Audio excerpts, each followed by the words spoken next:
French Foreign Minister Jean-Noel Barrot began a two-day visit to China on Thursday, meeting in Beijing with his Chinese counterpart Wang Yi and also with Premier Li Qiang. The trade wars launched by Donald Trump have forced European countries such as France to rethink their previous move away from China. But differences between the West and China over the war in Ukraine also hung over the visit, with the Chinese foreign minister urging Western countries to choose multilateralism over unilateralism. Barrot heads to Shanghai on Friday, where he will meet with local officials and business leaders. Here is the foreign minister speaking. The number and intensity of conflicts, as well as the weakening of the multilateral institutions, threaten global stability. We agree that our two countries, as permanent members of the Security Council, have a special responsibility to work together to find solutions to the international community by overcoming the divisions that pit Western countries against others or developed countries against developing countries. And for more on this, I can welcome Jean-François di Meglio, who is an economist and professor at Paris Dauphine University and the Public School of International Affairs in Paris, and also the president of the Asia Centre think tank. Good morning, Mr. di Meglio, and thank you very much for joining us. Can I start asking you, what is at stake in this visit by Jean-Noel Barrot to Beijing?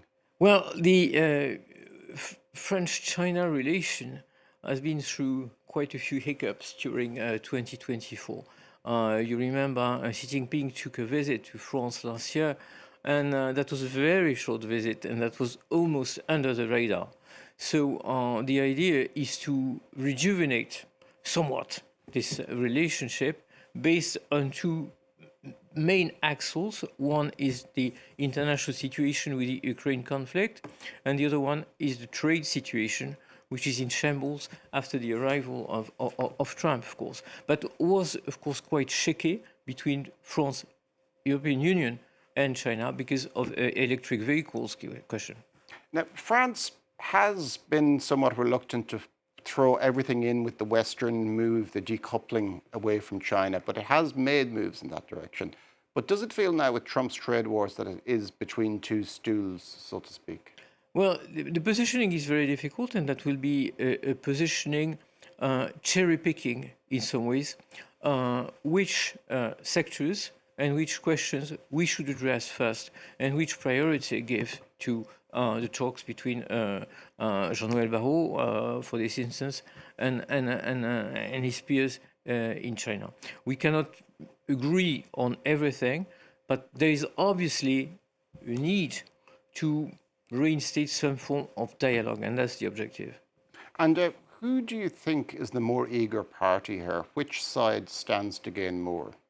Well, that's a very good question, and very often it's forgotten in the West that China needs the West, so to speak, or at least Europe, much more than the other way around.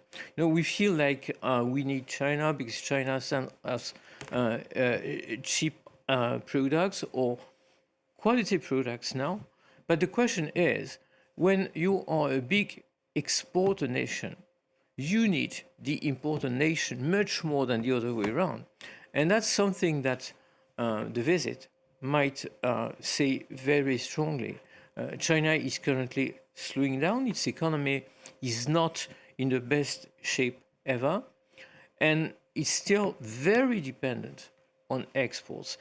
China hit a record number last year with $800 billion equivalent of trade surplus, and that was made partly with Europe.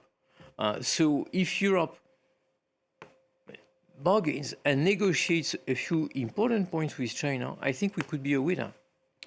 On the matter of Ukraine, of course, China says it's neutral in this conflict, but it's very much supporting Russia. Materially supporting indeed. Is there any likelihood of getting any concessions from Beijing on Ukraine, or do we really just have to settle for the status quo in the expectation that Beijing will at least support a peace settlement? Well, currently there is supposedly a peace process in which neither France nor China nor Ukraine, for some matter, is involved. France has big ambitions in the international scene. China also has, both are members of the Security Council, of course. Both are nuclear nations, and the nuclear question was very important in the relation between Russia and China. It's mentioned that possibly China influenced or had some leverage on Russia in the usage of potential nuclear weapons in the Ukraine conflict. So theoretically, France and China have common interest in participating in the peace negotiating. Having said that, it's obvious that from the very beginning, China has been on Russia's side. So there is a long way to get the two nations closer together. Thank you very much for that, Jean-François di Meglio of the Asia Centre.